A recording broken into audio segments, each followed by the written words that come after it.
Good morning. This is Jason Dean coming live at you again for another Film Fanatic show. So hope everyone's doing good. It is about 10:26 on a Friday, TGIF. So yeah, trying to think about some new movies that I want to see in the theater. Um, there was one I was thinking about last night, but the name kind of escapes me. There isn't really anything I'm terribly excited about. The last movie I saw in the theater was Lee Winnell's Wolfman, and that movie was just a pile of trash, like really bad. I did a review for that movie a couple of weeks ago. I saw it opening weekend. I think I went with a couple of friends and we saw it opening night. Directed and written by Lee Winnell, who you know I've been a big fan of his work as a director and a writer for a while now. But that movie was a big disappointment, and I can't think of any other movies right now that I am super excited to see. The one thing I did hear that sounds really cool, um, Robert Eggers, who directed Nosferatu, and which is an amazing one of the best films I saw of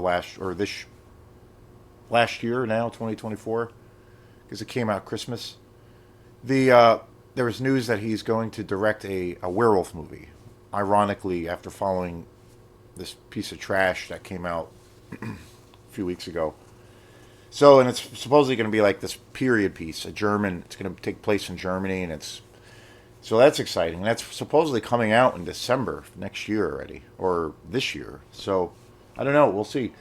But anyway, I have been, and again, I want to thank the folks on the World Wide Web, friends near and far that have been commenting. A lot of people have been commenting on this channel, and also, saying lots of cool things about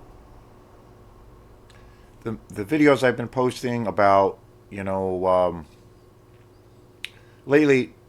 Lately, I've been back in the murky depths of all things exploitation. It's my jam. It's my passion. So I want to thank all the people that have been on board for this dirty ride. So because it's fun as hell. So lately, I've been totally immersing myself in the world of one of my favorite figures in the world of horror exploitation and just exploitation movies in general, and that is Paul Naschy. I had a friend or a subscriber on this channel who is into a lot of horror films and he comments a lot, and she seems very, very cool. And she had made a comment about not knowing who Paul Naschy was, and that she was gonna, check him out. And I'm like, to me, that's what it's about. Paul Naschy is a figure that is, outside of, the little circle of people who are into trashy exploitation movies. I don't think too many people know who he is, but I think in that world, or in this world, he's like, he's definitely without a doubt one of the most important figures ever. One of the most important figures, one of my favorite people in the world of exploitation. Actor, director, producer, writer. I mean, he's done it all. So, so, incredibly prolific. I've been covering. I got this great box set of his films, and literally every movie I've been covering, there's, I think almost every movie so far, or at least three of these movies, all kind of came out in the same year, which is just crazy. And again, granted, you could say, well, these movies are uber low budget. They have like a shoestring, budget behind them, and they're clearly just going for it. They don't have the luxury of a big studio and all of these things. And these movies are pretty trashy. But still, there's a lot of love and care I think put into these movies, even though they are a good example of they're so bad they're so bad they're good. Still think they're killer, amazing. They still, these transfers of these movies of this Paul Naschy collection I got is second to none. I mean, it's incredible. So, and these films are like from '73, and today's film, which this is going to be the third film in this collection.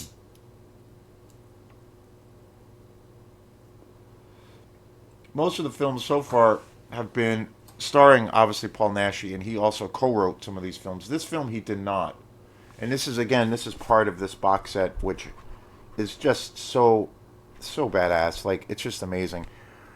I got this about I got this box set about 2 years ago. I discovered Paul Naschy about probably about 5 years ago, and upon seeing the first movie, which was Howl of the Devil of his, which he directed and starred in it and plays multiple roles, that was my introduction to Paul Naschy. And ever since then, kind of this world opened up, and I realized, wow, how much stuff, how many films Paul Naschy was involved in. It's crazy. It's kind of insane. And so I got this box set a couple weeks ago. So I've been working my way with covering all of these movies. I was going to do the whole box set, but these movies are too damn good, so I decided to do separate shows for all 5 movies, so that's what I'm in the middle. And today's going to be the third film in this set. The My only complaint, like I said, is there's no real special features on here. There's a really beautiful booklet. I mean, and the artwork is obviously amazing. You know, there's some trailers and stuff on here, but there's no special features, unfortunately. I have a few other Paul Naschy films that are separate, and they are packed to the rafters with special features. Just awesome.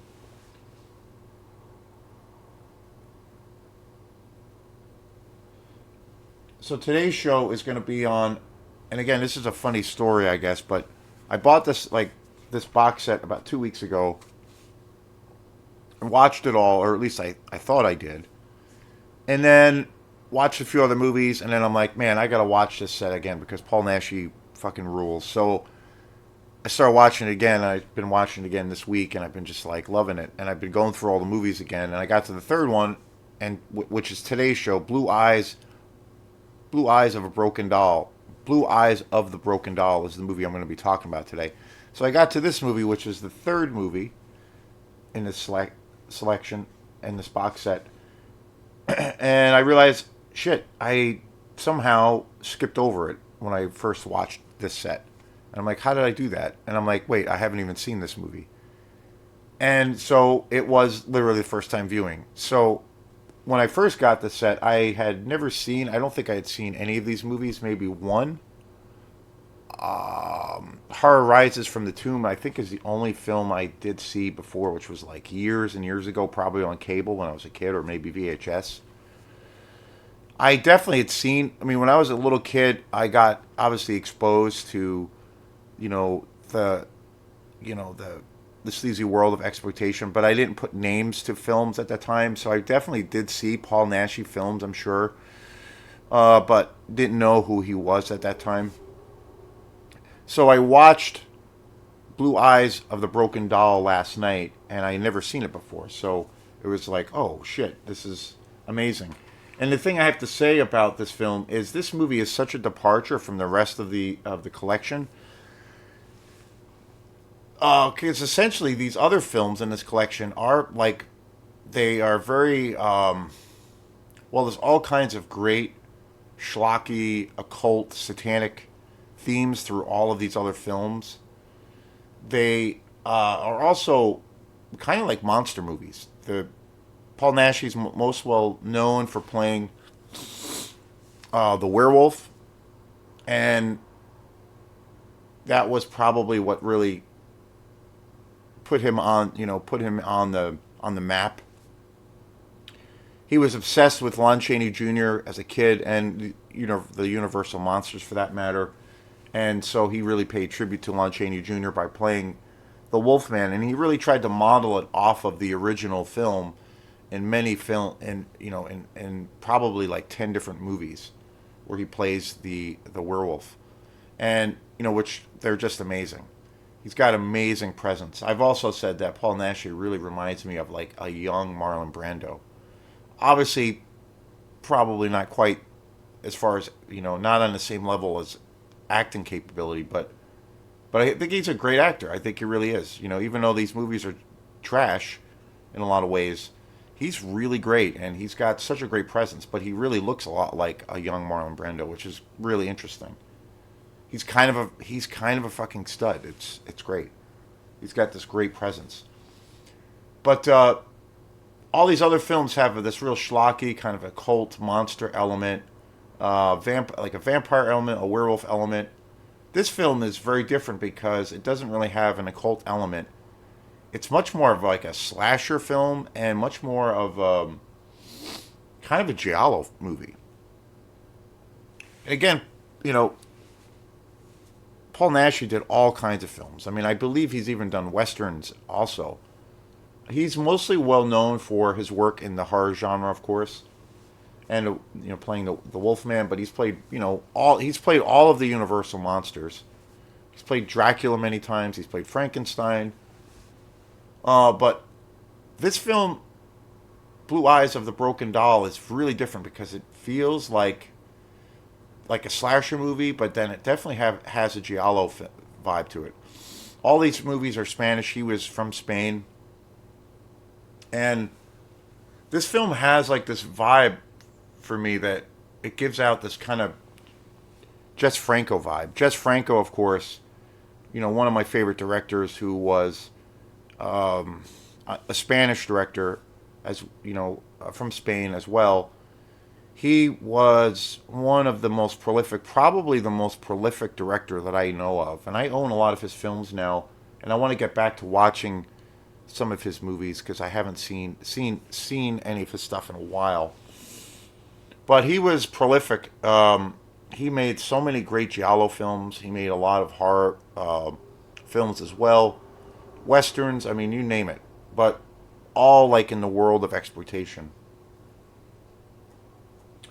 But this film has a giallo vibe, and the whole giallo vibe is always kind of like, in a nutshell, it's kind of like the Italians' version of like the Agatha Christie kind of murder mystery story. There's usually a lot of suspense. There's always the kind of the gloved killer. The method of the kills is usually, or the killing is usually like a blade. There's always the leather glove element. And there's always like a crime investigation around it, and there's this big reveal usually at the end, but there's always an element of sensuality. There's always a pretty violent, psychosexual element too a lot of the times in giallo films. But primarily it's about the murder mystery kind of aesthetic. And this film really has that. It's got that kind of vibe. This came out in '73. Again, and I have to say, and I never seen, this was my first time viewing this movie. And I honestly think that this might be the best movie in the collection. I mean, I was kind of blown away by this. Blue Eyes of the Broken Doll came out in '73 as well, which is nuts because all of the other films, the two other films I've talked about in this collection, also came out in '73, and I'm like, when I see all of the numbers here, I'm like, wow, did Paul Naschy ever take a day off? Like, it's crazy. He just like knocked these movies out as fast as he could.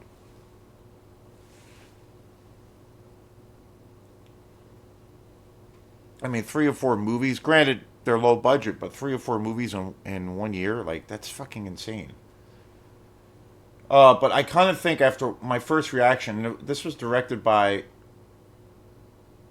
Carlos Arud, another Spanish director, and I kind of feel like I've only seen this movie the first time. I watched it for the first time last night, and I kind of feel like this might be the best movie in this collection. This movie is just amazing. Again, it's super sleazy. And it's wicked sleazy, and it's kind of a serial killer movie or a slasher film, but then it definitely has this giallo vibe. Paul Naschy plays this character, this guy who's this ex-convict, and he has these like bizarro kind of psychosexual dreams of where he has these fantasies about killing women. but he's trying to, um, that are tied to his past. And you're kind of like not sure, and they kind of keep it ambiguous if he was actually a convicted murderer or somebody who was convicted of attempted murder. But apparently he almost killed somebody, a woman, or did kill a woman, and you're not really sure which is which. And this movie is about his character, like him serving his sentence, trying to become a normal person, but he still has these like psychotic fantasies. But yet he is struggling, and he meets these women, and he has these affairs with them. And while he's having these affairs with these women, there are these series of these like incredibly gruesome murders that are happening of these other women that are getting killed in pretty heinous ways, and their eyeballs are being cut out of their head. And there's like this killer who is collecting their eyeballs. It's kind of fucking insane, but it's an amazing movie. It's super suspenseful, awesome atmosphere, great music. The ending for this film is super awesome, and you know, and you're left throughout the way this film is kind of shaped and the way the narrative is. You obviously assume that Paul Naschy's character is probably this guy who is the killer, who is actually killing these women. But it's got all these cool twists and turns, and again, that's where I feel the giallo element really comes into play here in this movie, because it has some really cool twists and turns and a really great ending that I did not see coming. It's got this big build up, and this movie's pretty brutal. Again, 73, it's super gory, great practical effects. It's amazing. I'm all about the practical effects, and I was really surprised. I was really surprised by how different this movie is. Paul Naschy does play a very different kind of a character compared to any other films that I've seen. He plays this guy who's like super vulnerable and kind of struggling. He typically plays either, a monster or some kind of like,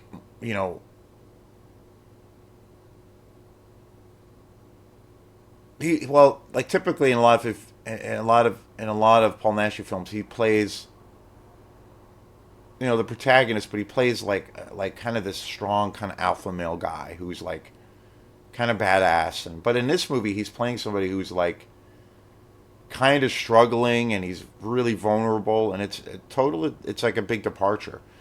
And again, like I said, Paul Naschy reminds me a lot of a young Marlon Brando,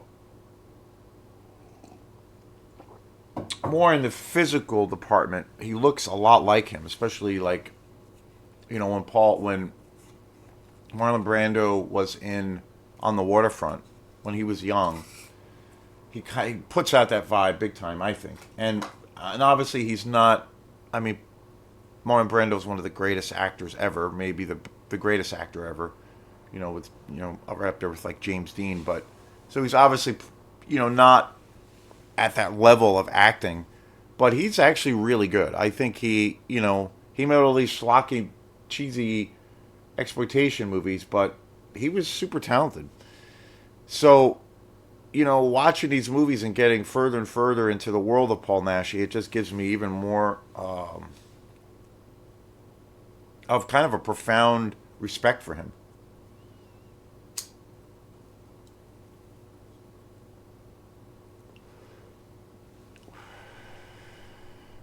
He was a true force. He passed away, I believe, just a few years ago. But Blue Eyes of a Broken Doll is a badass movie. And again, I got 2 more movies to go in this collection. I'm going to be away for a few days, so I won't be able to do a video. But I've uploaded a lot of videos the last couple of days, 3 videos.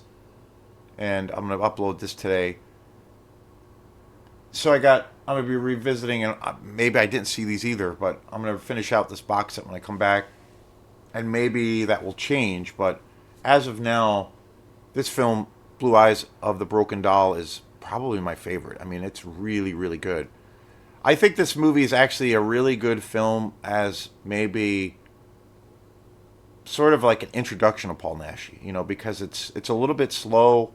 It's a little bit of a slow burn, and I think it's got that murder mystery kind of vibe to it, which to some degree for some people is maybe a little bit more easier for them to get into, if they're not necessarily into like, full on gory films or, full on sleazy, movies and things like that.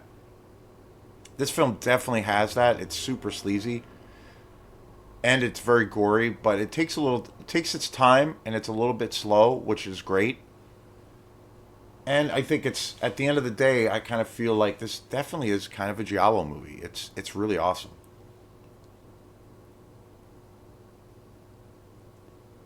So upon which I didn't realize my this was apparently my first viewing of this movie.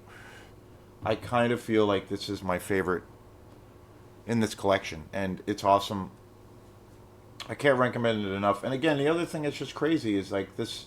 All three of these movies that I've talked about so far all came out in the same year, and I'm like, what actor does that? Not only as an actor, but this film is also different too because this is the first Paul Naschy movie I've seen that he strictly plays one character. All of the other films he plays at least three or four characters. The first film that I saw of him, like I mentioned, my introduction to Paul Naschy, Howl of the Devil, which I really, really recommend. It's an awesome movie. That he plays like four or five different characters in it. It's insane. But typically every movie I've seen with him in it, he plays multiple roles. He plays at least two or three roles, and that's crazy. This is the only movie I think he plays one character in it the entire time, but he's great. And what happens to his character without giving anything away is like really surprising and where it goes. I was like, what? I didn't see that coming, honestly. But awesome, awesome movie. Paul Naschy rules. Blue Eyes of the Broken Doll. Killer flick. We will see you next time. Peace.